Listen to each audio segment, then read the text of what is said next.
नमस्कार। आप सभी का हार्दिक अभिनंदन। आइए पद्म पुराण के उत्तरखंड के अगले अध्याय का पाठन आरंभ करते हैं। फाल्गुन मास की विजया तथा आमल की एकादशी का महात्म्य। युधिष्ठिर ने पूछा, वासुदेव, फाल्गुन के कृष्ण पक्ष में किस नाम की एकादशी होती है? कृपा करके बताइए। भगवान श्री कृष्ण बोले, युधिष्ठिर, एक बार नारद जी ने कमल के आसन पर विराजमान होने वाले ब्रह्मा जी से प्रश्न किया, सुरश्रेष्ठ, फाल्गुन के कृष्ण पक्ष में जो विजया नाम की एकादशी होती है, कृपया उसके पुण्य का वर्णन कीजिए। ब्रह्मा जी ने कहा, नारद सुनो, मैं एक उत्तम कथा सुनाता हूँ जो पापों का अपहरण करने वाली है। यह व्रत बहुत ही प्राचीन, पवित्र और पाप नाशक है। यह विजया नाम की एकादशी राजाओं को विजय प्रदान करती है, इसमें तनिक भी संदेह नहीं है। पूर्व काल की बात है, भगवान श्री रामचंद्र जी 14 वर्षों के लिए वन में गए और वहां पंचवटी में सीता तथा लक्ष्मण के साथ रहने लगे। वहां रहते समय रावण ने चपलतावश विजयात्मा श्री राम की तपस्विनी पत्नी सीता को हर लिया। उस दुख से श्री राम व्याकुल हो उठे। उस समय सीता की खोज करते हुए वे वन में घूमने लगे। कुछ दूर जाने पर उन्हें जटायु मिले, जिनकी आयु समाप्त हो चुकी थी। इसके बाद उन्होंने वन के भीतर कबंध नामक राक्षस का वध किया। फिर सुग्रीव के साथ उनकी मित्रता हुई। तत्पश्चात श्री राम के लिए वानरों की सेना एकत्रित हुई। हनुमान जी ने लंका के उद्यान में जाकर सीता जी का दर्शन किया और उन्हें श्री राम की चिन्ह स्वरूप मुद्रिका प्रदान की। यह उन्होंने महान पुरुषार्थ का काम किया था। वहां से लौटकर वे श्री रामचंद्र जी से मिले और लंका का सारा समाचार उनसे निवेदन किया। हनुमान जी की बात सुनकर श्री राम ने सुग्रीव की अनुमति ले लंका को प्रस्थान करने का विचार किया और समुद्र के किनारे पहुंचकर उन्होंने लक्ष्मण से कहा, सुमित्रा नंदन, किस पुण्य से इस समुद्र को पार किया जा सकता है? यह अत्यंत अगाध और भयंकर जल जंतुओं से भरा हुआ है। मुझे ऐसा कोई उपाय नहीं दिखाई देता जिससे इसको सुगमता से पार किया जा सके। लक्ष्मण बोले, महाराज, आप ही आदिदेव और पुराण पुरुष पुरुषोत्तम हैं, आपसे क्या छिपा है? यहाँ द्वीप के भीतर बकदालभ्य नामक मुनि रहते हैं। यहाँ से आधे योजन की दूरी पर उनका आश्रम है। रघुनंदन, उन प्राचीन मुनीश्वर के पास जाकर उन्हीं से इसका उपाय पूछिए। लक्ष्मण की यह अत्यंत सुंदर बात सुनकर श्री रामचंद्र जी महामुनि बकदालभ्य से मिलने के लिए गए। वहां पहुंचकर उन्होंने मस्तक झुकाकर मुनि को प्रणाम किया। मुनि उनको देखते ही पहचान गए कि ये पुराण पुरुषोत्तम श्री राम हैं, जो किसी कारणवश मानव शरीर में अवतीर्ण हुए हैं। उनके आने से महर्षि को बड़ी प्रसन्नता हुई। उन्होंने पूछा, श्री राम, आपका कैसे यहाँ आगमन हुआ है? श्री राम बोले, ब्रह्मन, आपकी कृपा से राक्षसों सहित लंका को जीतने के लिए सेना के साथ समुद्र के किनारे आया हूँ। मुने, अब जिस प्रकार समुद्र पार किया जा सके वह उपाय बताइए, मुझ पर कृपा कीजिए। बकदालभ्य ने कहा, श्री राम, फाल्गुन के कृष्ण पक्ष में जो विजया नाम की एकादशी होती है, उसका व्रत करने से आपकी विजय होगी। निश्चय ही आप अपनी वानर सेना के साथ समुद्र को पार कर लेंगे। राजन, अब इस व्रत की फलदायक विधि सुनिए। दशमी का दिन आने पर एक कलश स्थापित करे। वह सोने, चांदी, तांबे अथवा मिट्टी का भी हो सकता है। उस कलश को जल से भरकर उसमें पल्लव डाल दे। उसके ऊपर भगवान नारायण के सुवर्णमय विग्रह की स्थापना करे।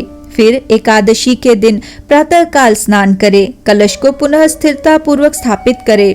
माला, चंदन, सुपारी तथा नारियल आदि के द्वारा विशेष रूप से उसका पूजन करे।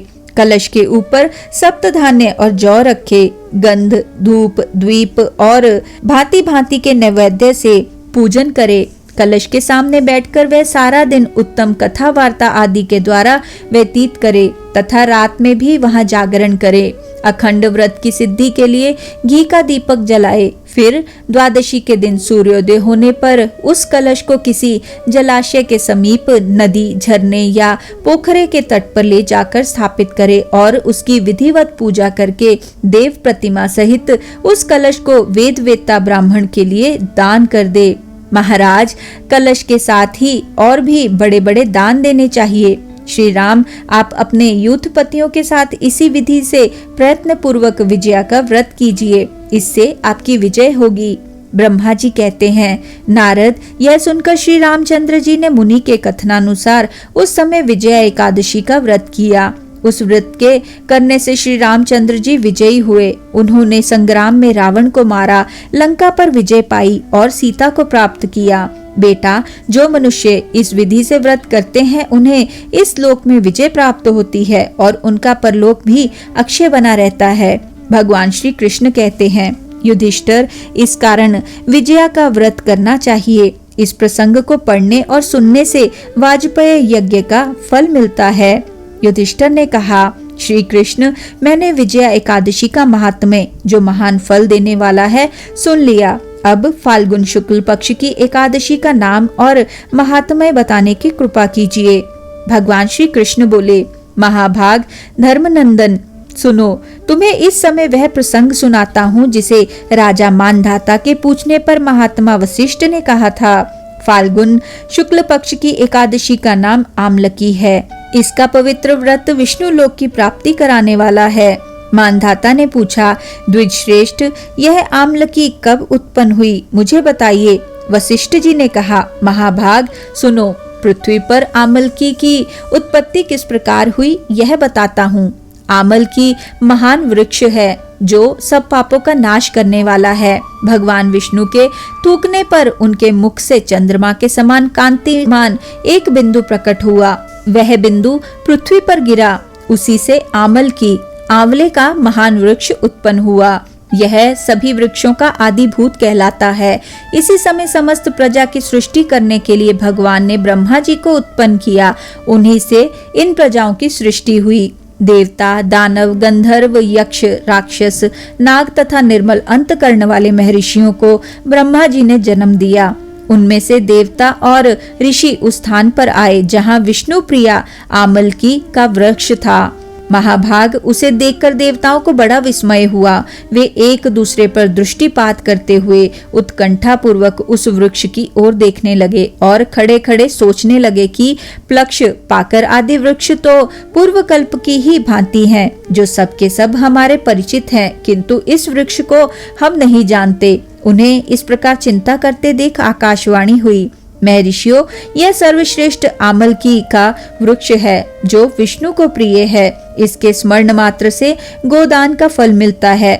स्पर्श करने से इससे दूना और फल भक्षण करने से तिगुना पुण्य प्राप्त होता है। इसलिए सदा प्रयत्न पूर्वक आमलकी का सेवन करना चाहिए। यह सब पापों को हरने वाला वैष्णव वृक्ष बताया गया है। इसके मूल में विष्णु, इसके ऊपर ब्रह्मा, स्कंध में परमेश्वर भगवान रुद्र, शाखाओं में मुनि, टहनियों में देवता, पत्तों में वसु, फूलों में मरुदगण तथा फलों में समस्त प्रजापति वास करते हैं। आमलकी सर्वदेवमयी बताई गई है, अतः विष्णु भक्त पुरुषों के लिए यह उत्तम पूज्य है। ऋषि बोले, अव्यक्त स्वरूप से बोलने वाले महापुरुष, हम लोग आपको क्या समझे? आप कौन हैं? देवता हैं या कोई और? हमें ठीक ठीक बताइए। आकाशवाणी हुई, जो संपूर्ण भूतों के कर्ता और समस्त भुवनों के सत्रष्टा हैं, जिन्हें विद्वान पुरुष भी कठिनता से देख पाते हैं, वही सनातन विष्णु मैं हूँ। देवादि देव भगवान विष्णु का कथन सुनकर उन ब्रह्म कुमार महर्षियों के नेत्र आश्चर्य से चकित हो उठे। उन्हें बड़ा विस्मय हुआ। वे आदि अंत रहित भगवान की स्तुति करने लगे। ऋषि बोले, संपूर्ण भूतों के आत्मभूत आत्मा एवं परमात्मा को नमस्कार है। अपनी महिमा से कभी च्युत न होने वाले अच्युत को नित्य प्रणाम है। अंतरहित परमेश्वर को बारंबार प्रणाम है। दामोदर, कवि, सर्वज्ञ और यज्ञेश्वर को नमस्कार है। मायापते, आपको प्रणाम है। आप विश्व के स्वामी हैं, आपको नमस्कार है। ऋषियों के इस प्रकार स्तुति करने पर भगवान श्री हरि संतुष्ट हुए और बोले, महर्षियों, तुम्हें कौन सा अभीष्ट वरदान दूं? ऋषि बोले, भगवन, यदि आप संतुष्ट हैं तो हम लोगों के हित के लिए कोई ऐसा व्रत बतलाइए जो स्वर्ग और मोक्ष रूपी फल प्रदान करने वाला हो। श्री विष्णु बोले, महर्षियों, फाल्गुन शुक्ल पक्ष में यदि पुष्य नक्षत्र से युक्त द्वादशी हो तो वह महान पुण्य देने वाली और बड़े बड़े पातकों का नाश करने वाली होती है। द्विजवरों, उसमें जो विशेष कर्तव्य है उसको सुनो। आमल की एकादशी में आंवले के वृक्ष के पास जाकर वहां रात्रि में जागरण करना चाहिए। इससे मनुष्य सब पापों से छूट जाता और सहस्त्र गोदानों का फल प्राप्त करता है। विप्रगण, यह व्रतों में उत्तम व्रत है जिसे मैंने तुम लोगों को बताया है। ऋषि बोले, भगवान, इस व्रत की विधि बतलाइए, यह कैसे पूर्ण होता है? इसके देवता, नमस्कार और मंत्र कौन से बताए गए हैं? उस समय स्नान और दान कैसे किया जाता है? पूजन की कौन सी विधि है तथा उसके लिए मंत्र क्या है? इन सब बातों का यथार्थ रूप से वर्णन कीजिए।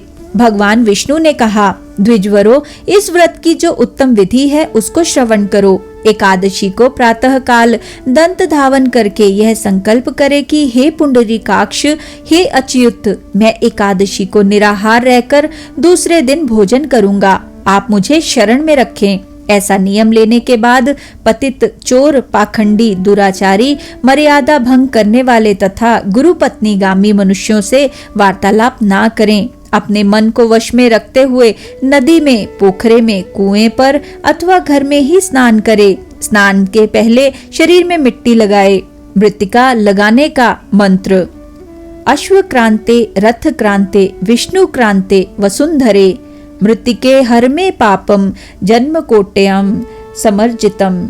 अर्थात वसुंधरे, तुम्हारे ऊपर अश्व और रथ चला करते हैं तथा वामन अवतार के समय भगवान विष्णु ने भी तुम्हें अपने पैरों से नापा था। मृत्तिके, मैंने करोड़ों जन्मों में जो पाप किए हैं, मेरे उन सब पापों को हर लो। स्नान मंत्र: त्वं मातः सर्वभूतानां जीवनम तत्तु रक्षकम, स्वेदजोद भिज्जद जाति नाम रसानाम पते नमः। सनातो हम सर्वतीर्थेषु हर्द प्रस्त्र वनेषु च नदीषु देवखातेषु इदम स्नानम तु मे भवेत। अर्थात जल की अधिष्ठात्री देवी मातः, तुम संपूर्ण भूतों के लिए जीवन हो, वही जीवन जो स्वेदज और उद्भिज जाति के जीवों का भी रक्षक है। तुम रसों की स्वामिनी हो, तुम्हें नमस्कार है। आज मैं संपूर्ण तीर्थों, कुंडों, झरनों, नदियों और देव संबंधी सरोवरों में स्नान कर चुका। मेरा यह स्नान उक्त सभी स्नानों का फल देने वाला हो। विद्वान पुरुष को चाहिए कि वह परशुराम जी की सोने की प्रतिमा बनवाए। प्रतिमा अपनी शक्ति और धन के अनुसार 1 या आधे माशे सुवर्ण की होनी चाहिए। स्नान के पश्चात घर आकर पूजा और हवन करे। इसके बाद सब प्रकार की सामग्री लेकर आंवले के वृक्ष के पास जाए। वहां वृक्ष के चारों ओर की जमीन झाड़ बुहार लीप पोत कर शुद्ध करे। शुद्ध की हुई भूमि में मंत्र पाठ पूर्वक जल से भरे हुए नवीन कलश की स्थापना करे। कलश में पंचरत्न और दिव्य गंध आदि छोड़ दे। श्वेत चंदन से उसको चर्चित करे। कंठ में फूल की माला पहनाए। सब प्रकार के धूप की सुगंध फैलाए। जलते हुए दीपकों की श्रेणी सजाकर रखे। तात्पर्य यह है कि सब ओर से सुंदर एवं मनोहर दृश्य उपस्थित करे। पूजा के लिए नवीन छाता, जूता और वस्त्र भी मंगा कर रखे। कलश के ऊपर एक पात्र रखकर उसे दिव्य लाजों, खीलों से भर दे। फिर उसके ऊपर सुवर्णमय परशुराम जी की स्थापना करे। विशोकाय नमः कहकर उनके चरणों की, विश्वरूपिणे नमः से दोनों घुटनों की, उग्राय नमः से जांघों की, दामोदराय नमः से कटिभाग की, पद्मनाभाय नमः से उदर की, श्री वत्सधारिणे नमः से वक्षस्थल की, चक्रिणे नमः से बाईं बाह की, गदिने नमः से दाहिनी बाह की, वैकुंठाय नमः से कंठ की, यज्ञ मुखाय नमः से मुख की, विशोक निधये नमः से नासिका की, वासुदेवाय नमः से नेत्रों की, वामनाय नमः से ललाट की, सर्वात्मने नमः से संपूर्ण अंगों तथा मस्तक की पूजा करे। ये ही पूजा के मंत्र हैं। तदनंतर भक्ति युक्त चित्त से शुद्ध फल के द्वारा देवादि देव परशुराम जी को अर्घ्य प्रदान करे। अर्घ्य का मंत्र इस प्रकार है: नमस्ते देव देवेश जामदगन्य नमोस्तुते, गृहाणा अर्घ्यमिमं दत्तमामल क्या युतम हरे। अर्थात देव देवेश्वर जमदग्नि नंदन श्री विष्णु स्वरूप परशुराम जी आपको नमस्कार है, नमस्कार है। आंवले के फल के साथ दिया हुआ मेरा यह अर्घ्य ग्रहण कीजिए। तदनंतर भक्ति युक्त चित्त से जागरण करे, नृत्य संगीत वाद्य धार्मिक उपाख्यान तथा श्री विष्णु संबंधी कथा वार्ता आदि के द्वारा वह रात्रि व्यतीत करे। उसके बाद भगवान विष्णु के नाम लेकर आमल की वृक्ष की परिक्रमा 108 या 28 बार करे। फिर सबेरा होने पर श्री हरि की आरती करे।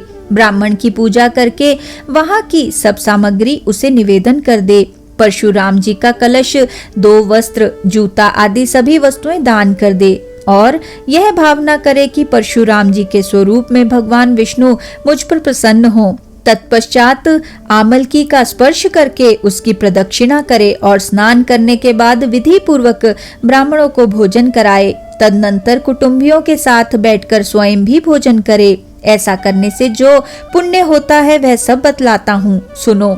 संपूर्ण तीर्थों के सेवन से जो पुण्य प्राप्त होता है तथा सब प्रकार के दान देने से जो फल मिलता है वह सब उपयुक्त विधि के पालन से सुलभ होता है। समस्त यज्ञों की अपेक्षा भी अधिक फल मिलता है, इसमें तनिक भी संदेह नहीं है। यह व्रत सब व्रतों में उत्तम है, जिसका मैंने तुमसे पूरा पूरा वर्णन किया है। वशिष्ठ जी कहते हैं, महाराज, इतना कहकर देवेश्वर भगवान विष्णु वहीं अंतर्ध्यान हो गए।